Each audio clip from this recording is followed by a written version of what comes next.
साथियों, हम पुराने मित्र के साथ आज मौजूद हैं और मैं बताने वाला हूं इनके बारे में कि जब हम लोग एक साथ मार्शल आर्ट की ट्रेनिंग लिया करते थे तो वो 2013 का एक समय था, एक दौर था जो कि हम लोग मार्शल आर्ट सीखते थे और आज उसका प्रचलन जो है वो समाप्ति के कगार पर है और कहीं बच्चे सीख भी नहीं रहे हैं और इससे इंटरेस्ट भी नहीं रखते हैं शायद अभी के दौर में। लेकिन आज हम अपने मित्र से पूछेंगे उसी दौर के बारे में और आज उसके बारे में तुलना करेंगे कि आखिर मार्शल आर्ट कोसों दूर क्यों हो रहे हैं और बच्चे उनको एक्सेप्ट क्यों नहीं कर रहे हैं, जबकि आज भी वो ज़रूरी है। पहले लोग अपने बचाव के लिए क्या करते थे, लेकिन आज शरीर को स्वस्थ रखने के लिए किया जाना चाहिए था, लेकिन आज नहीं हो रहा है।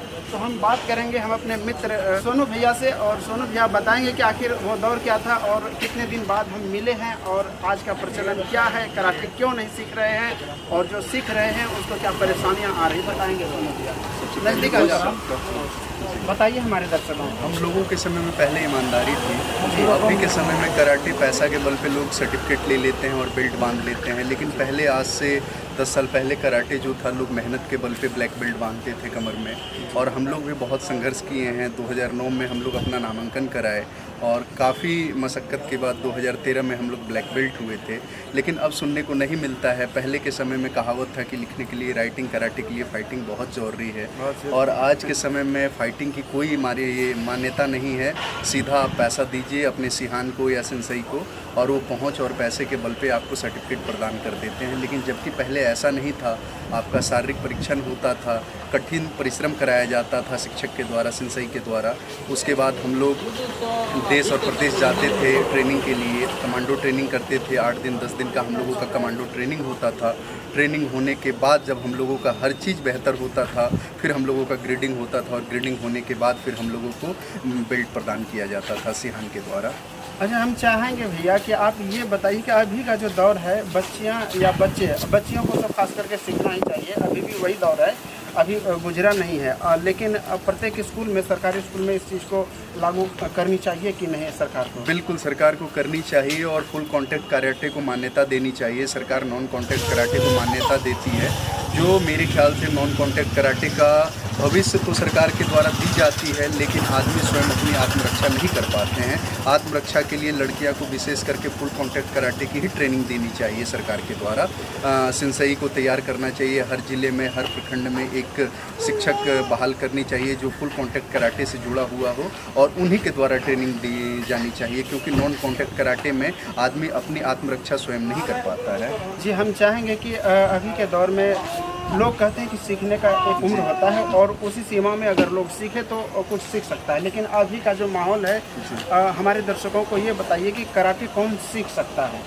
देखिए, कराटे कोई भी सीख सकता है, कराटे का कोई निर्धारित उम्र नहीं होता है। हाँ, अगर बच्चा सीखेगा तो उसका शरीर थोड़ा लचीला होता है, ज़्यादा उसके अंदर प्रभाव पड़ेगा और वो जल्दी सीख जाएगा। लेकिन बुजुर्ग आदमी भी अगर कराटे सीखना चाहे तो ऐसा कोई ज़रूरी नहीं है कि उसका उम्र ही मतलब पाबंद करता है। वो कभी भी, कोई भी आदमी, कोई भी लड़का लड़की, औरत मर्द, कोई भी सीख सकता है। पहले का जो दौर था, हम पूछना चाहेंगे आपसे, आप तो सीखे हैं, आपके पास अनुभव भी है, आप ब्लैक बेल्ट भी हैं जी। पहले का प्रचलन ये था कि बढ़ते अपराध को लगाम लगाने के लिए हर व्यक्ति कराटे की ओर आकर्षित होते थे और सीखते थे, और अभी के युग में बीमारियां जो है काफ़ी सताती है और ऐसे में क्या करना चाहिए? अभी तो फिलहाल पहले अपराधियों से लड़ते थे हम लोग, अब बीमारी से लड़ना पड़ रहा है, तो उसके लिए कराटे क्या महत्वपूर्ण है? आप उसके बारे में कराटे से रोग प्रतिरोधक क्षमता जो होती है वो बढ़ जाती है जी। और कराटे हर व्यक्ति को करना चाहिए, चाहे आप सेना में देख रहे हैं, आप विदेश भी चले जाएं, रूस अमेरिका में हर सेना वाले को कराटे का ट्रेनिंग दिया जाता है।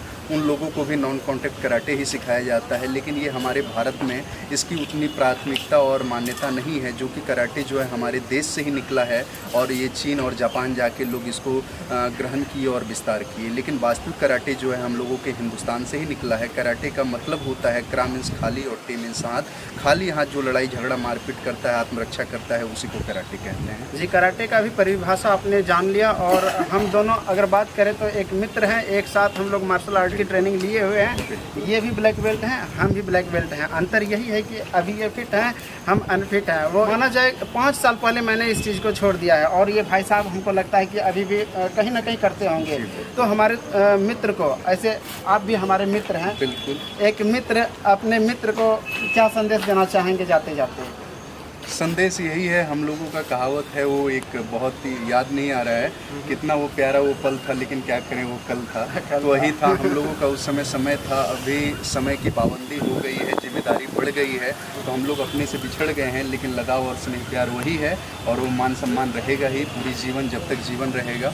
और हम तो यही चाहेंगे कि हर प्रखंड में, हर जिला में और देश प्रदेश में सरकार को इसकी मान्यता देनी चाहिए और हर बच्चा, बूढ़ा, जवान जो है कराटे की शिक्षा ले। इससे आदमी सिर्फ आत्मरक्षा ही नहीं करेगा, शरीर से भी स्वस्थ रहेगा। जितनी भी विभिन्न बीमारी है, आज हमने कोरोना की आज तक सुई नहीं लिया, मुझे ना कोरोना हुआ ना कुछ हुआ, ये कराटे का ही प्रभाव था।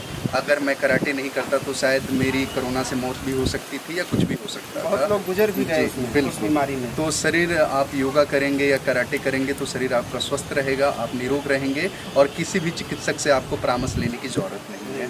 चलिए, इतना कीमती वक्त देने के लिए बहुत बहुत धन्यवाद।